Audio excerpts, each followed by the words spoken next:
Ladies and gentlemen, after an entire weekend of working the pole, I sat down and I thought to myself, how could I degrade myself further? Naturally, everybody suggested that I look back into Dreamworld, so that is exactly what I did today. It has been exactly a month since our last foray into Dreamworld, and my god, have we missed, a lot, yet nothing at the same time? This episode, as a catch-up, is mostly going to be cliff notes.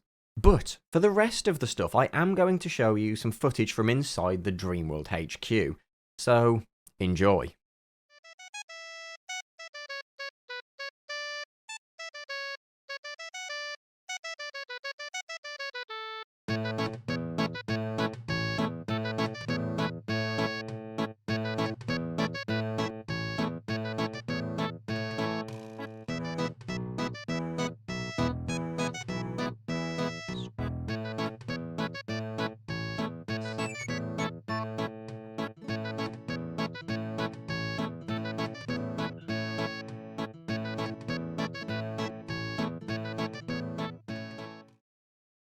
So, aside from that, what have Dreamworld done? Well, they've remade the city, everybody. That awful city that they made before is now, well, pretty much just as awful. They have, as you can imagine, purchased more assets, jam-packed them into the city, and called it good.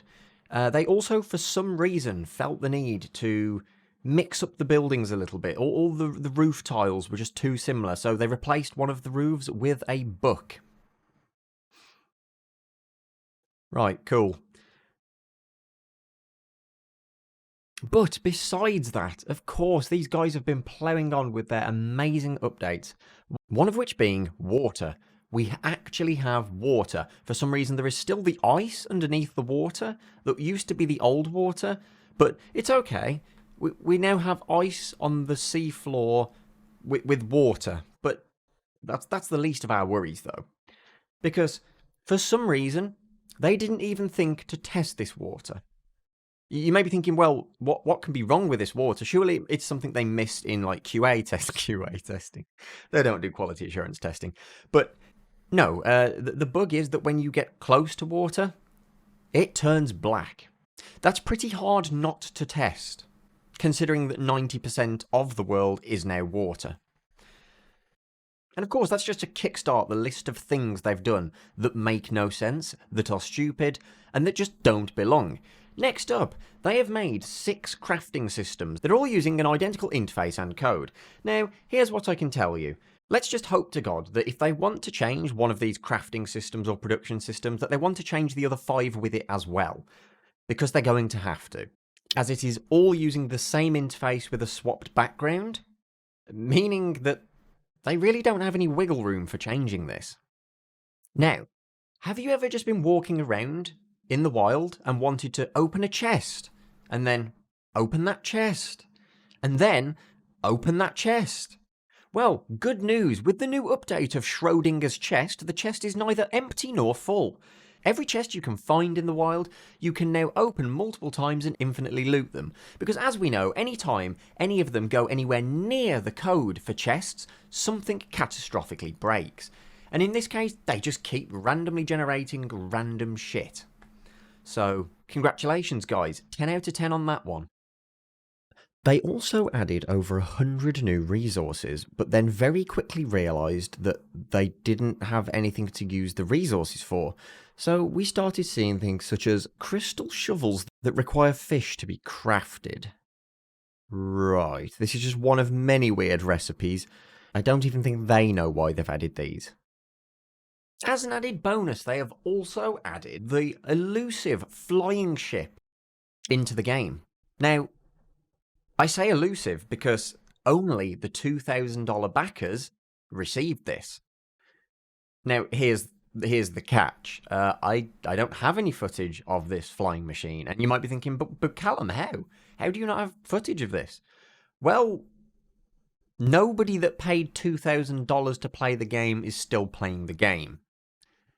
Honestly, guys, when I say that there has been almost nothing done to this, I don't mean in terms of amount of things. Trust me, It has been an entire month of them jamming asset packs into this game. This is a sandbox game, yet none of these things interact with each other. It's just bizarre to me that this is their choice of, like, update path. And you're probably thinking they've only done dumb stuff in-game. Well, no, they have actually done something. Okay, somebody messaged me over a month ago, and they asked to remain anonymous. They've given me screenshots of proof of this, and I will provide these on screen. However, somebody's friend purchased Dreamworld for them as a gift on itch.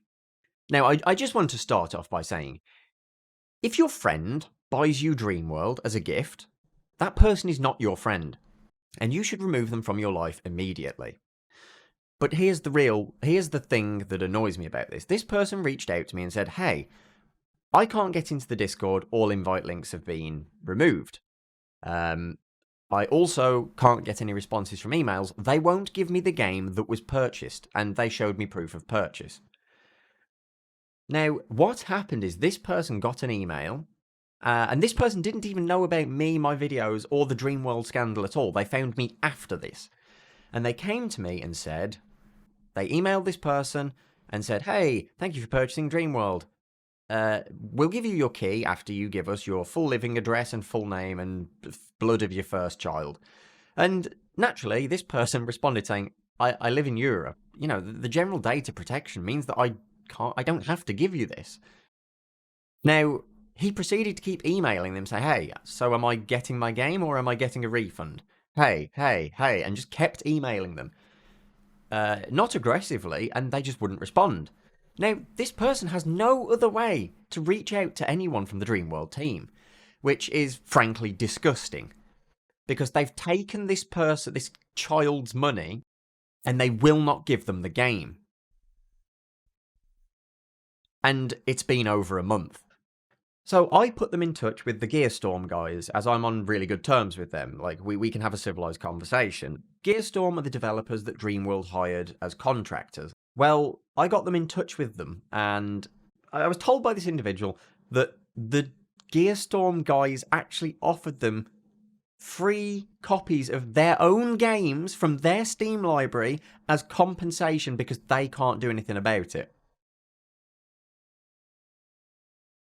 How bad is that when contractors are having to substitute a game that wasn't delivered for the company they are contracting for? That is disgusting.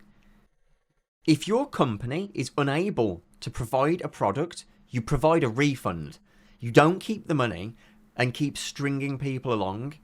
But you know what?